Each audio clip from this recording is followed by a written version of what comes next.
posibleng masindihan ng mitsa sa performance ni Manny Pacquiao laban kay American challenger Adrian Broner na tinuligsa ngayon matapos ang umano'y racial slur na binitawan nito laban sa isang Filipino fan sa Estados Unidos. Nagbabalik si teammate Dennis Principe.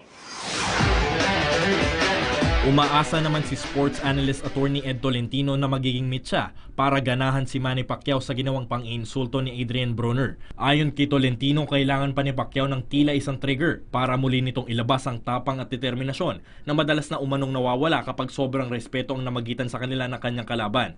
Nauwi sa pang-insulto ni Broner sa isang Pinoy fan nang magpatutsadahan ng mga ito sa final press conference ng laban na ginanap sa MGM Grand Hotel sa Las Vegas. Pero yes, we need a form of animosity. Maaring ang tangka ni Broner ibenta lamang ang laban. Parang kumbaga alam niya, I am the villain in this fight, so I'm going to live up to that role. But Manny needs something to light up the fire within. At iyan ang isa sa mga bagay na gusto natin makita.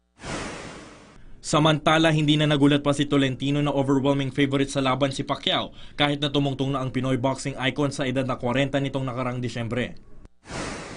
Alam mo, kung titignan mo talaga ang reputation ni Broner, he is 11 years younger than Pacquiao. He is a 4-division world champion. In fact, kung titignan mo nga, dapat siya ang favorite sa labang ito sapagkat 40 anyos na si Manny Pacquiao But he is the underdog because sa tingin ng marami, yung kanya mga legal and domestic troubles have caught up with him. And that ito ang rason in a way kung bakit pinili rin siya ng kampo ni Manny Pacquiao because he is on a path to self-destruction.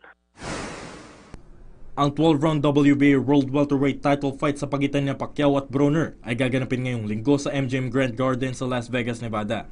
Paulo Salamatin, PTV Sports.